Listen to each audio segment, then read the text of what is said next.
歴史上最も演技が下手な女優をご存知だろうか。彼女の名前はペイデモント・レイヤー。21歳の時にデビューを果たした恋の砂漠では恋愛映画にもかかわらず、そのあまりの演技のひどさから映画館では笑いが起きてしまうほどだった。次に出演した追いかける女でも前編を通して大きすぎる声量、感情が一種類しかない役作り、そして何よりあまりにも大げさすぎるレイヤーの追いかけ方から史上最悪の恋愛映画と呼ばれるようになる。代表作となったあの人の風では振り向くという動作のやり方を完全に見失い、ついには監督も舵を投げた。生涯の出演作品は20を超えたが、一度の活動休止を経験するなどレイヤーの女優人生は順風満帆ではなかった。戦争に狂わされた幼少期、女優業への苦悩、政治家である父による贈賄事件と失踪、最も演技が下手な女優ペイデモント・レイヤーの一生に迫る。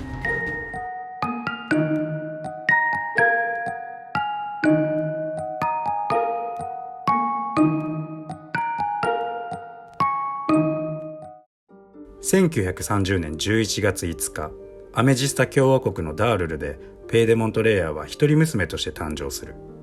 レイヤー家は代々バーデルタ共和国の政治家一家だったが、1920年頃に起きた東部統一戦争の戦火から逃れるため、両親がアメジスタに亡命していたのだ。幼少期のレイヤーは裕福な家庭で何不自由ない生活を送り、両親の愛を一身に受けていた。しかし学校生活が始まる頃になると、アメジスタの生活にも戦争が暗い影を落とし始める。ペイデモント・レイヤー本人は過去のインタビューでこの時期のことを次のように語っている。学校生活は毎日とても楽しいものだったわ。どれも素晴らしい思い出だもの。でもクラスメートの中には何人か私に厳しく当たる人たちもいたわ。彼らは戦争のせいで貧しい暮らしを余儀なくされていて、裕福な暮らしの私に毎日ひどい仕打ちをしてきたの。当時の私にとってそれはとても辛い経験だった。それでも私は気丈に振る舞ったわ。誰にも分け隔てなく接する親切な女の子レイヤーを演じたの。もしかしたらそれが私にとって最初の演技だったかもしれない。初めて与えられた役に私はなりきったわ。終戦後、レイヤーが17歳になる頃、一家はバーデルタに帰国した。そこで彼女は戦争によって祖国バーデルタにもたらされた爪痕に大きな衝撃を受ける。戦勝国にもかかわらず、バーデルタの街は家や家族を失った人々であふれ、どこを探しても笑顔が見つけられなかったのだ。この時レイヤーの心の中にアメジスタ時代のとある思い出がよみがえる。ジャンポリーのマジックショーだった。それは鳴り響く拍手喝采と大歓声。レイヤーの人生の中で最も心を動かされた思い出だった。マジックはできないけれど、私も人を感動させる仕事がしたい。バーデルタの人たちに寄り添い勇気づけたいと思ったレイヤーは、そこで女優を志すようになる。しかしこの頃政治家に復帰した父親は娘が女優を目指すことに否定的だった。レイヤーの演技力では彼女自身が恥をかいてしまうのではないかと考えたからだ。父は何度も説得を試みたが、レイヤーが抱く女優への情熱は消えることがなかった。オーディションには幾度となく落ちたが、諦めることなく新たなオーディション先を見つけた。レイヤー本人は当時をこう振り返る。あの時の私は誰にも止められなかったわ。それだけ演技に燃えていたの。ある演出家には声の大きさが全てのシーンで間違っているなんて意味不明なことを言われたけど、私は諦めなかった。1951年、レイヤーが21歳の時、恋愛映画恋の砂漠で念願の映画デビューが決まった。本人は知らなかったが、これは政治家である父親の口添えによるものだった。父親も娘の努力に心を突き動かされたのだ。映画の公開日、レイヤーは観客から送られるであろう大歓声に胸を膨らませて恋の砂漠の上映館に向かった。しかしその期待とは裏腹に、映画館では大歓声どころか笑いに包まれてしまう。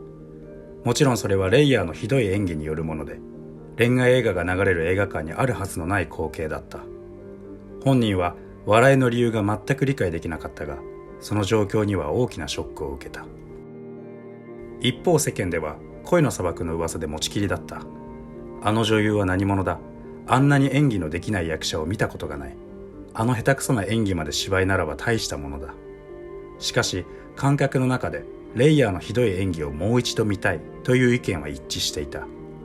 ペイデモント・レイヤーは自分の意図しない部分で観客に求められる女優になってしまったのだ。次回作はすぐに決まった。タイトルは追いかける女。そこでレイヤーは3枚目俳優という役どころでオファーされた。これには彼女のプライドが大きく傷つけられ、一度は出演を断ったという。しかし彼女の次回作を期待する声は映画会社を動かすには十分だった。彼らは悩んだ挙句、改めて彼女を主役としてオファー。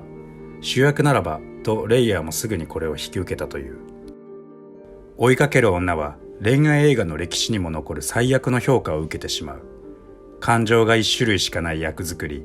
前編を通して大きすぎる声量、そして何よりレイヤーの大げさすぎる追いかけ方。恋愛映画としては何もかもが最低だった。しかしその評価に反して追いかける女の興行成績は極めて好調だった。レイヤー本人は自分の演技のどこが下手と評されているのか全くわからなかった。自身の手応えと世間の評価とのギャップにレイヤーはますます塞ぎ込んでしまう。しかしレイヤーの気持ちとは裏腹に映画のオファーは次々に舞い込んだ。不本意な形でレイヤーは人気女優としての階段を上がっていったのだ。それでもコメディ映画や3枚目俳優としての仕事は彼女のプライドが許さず、その後も恋愛映画しか引き受けなかったという。1958年、レイヤーが28歳の時、人生を大きく変える出来事が起こる。政治家である父親に巨額賄賂の容疑がかかったのだ。父親は議会で厳しい追及を受け、警察も動く事態となった。レイヤー本人はこの時のことを次のように語る。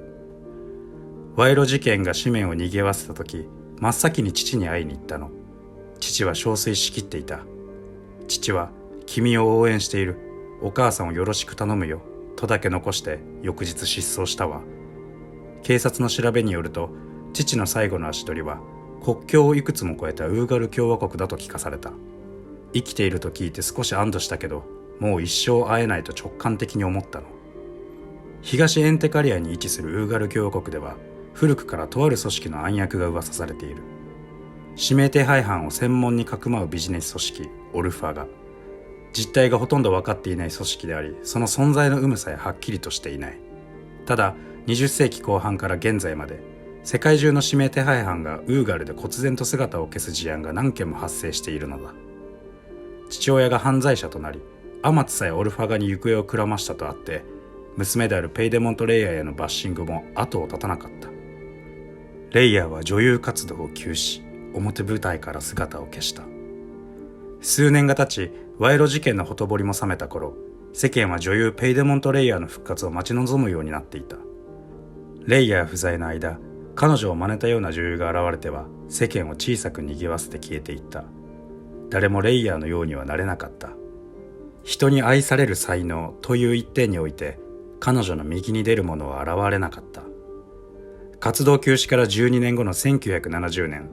ペイデモント・レイヤーは後に彼女の代表作と言われる作品「あの人の風」で女優復活を果たす。それはあまりにも衝撃的な復活だった。誰がどう見ても不自然な体勢での振り向き方や、脈絡のないタイミングで披露される寄り目、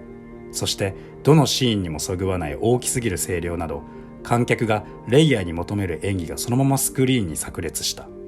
そのあまりにも下手すぎる演技は、共演した当時の人気女優オリビア・ウェザビーの確かな演技力すら観客に違和感を持たせるほどだった。世間は彼女の復活に狂喜乱舞した。その後レイヤーはバーデルタに限らずセルニアやアメジスタなどの映画に出演し、世界中で愛される女優となった。女優復帰についてレイヤーは次のように振り返る。若い頃、演技を笑われるのが悔しくてたまらなかった。そもそもどこが下手なのかもわからないし、私としては常に満点の演技をしていたつもりなの。休止した12年間は父のこともあって塞ぎ込む毎日だったわ。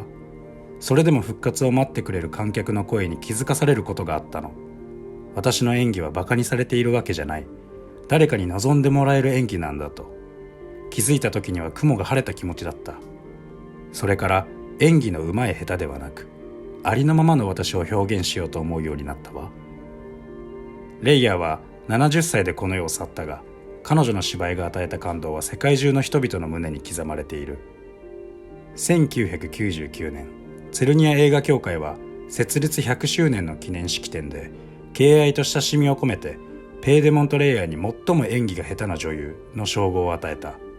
受賞の際、レイヤーが嬉しいわと言いながら大げさに振り返ると、会場はあの日のジャンポリーのマジックショーを超える大歓声に包まれたという。授賞式にはレイヤーを祝うたくさんの花が並んだが、一つだけバーデルタではあまり見かけない花がひっそりと立てかけられていた。それは寒冷地に自生する品種で、例えばウーガル共和国にも咲く美しい花だった。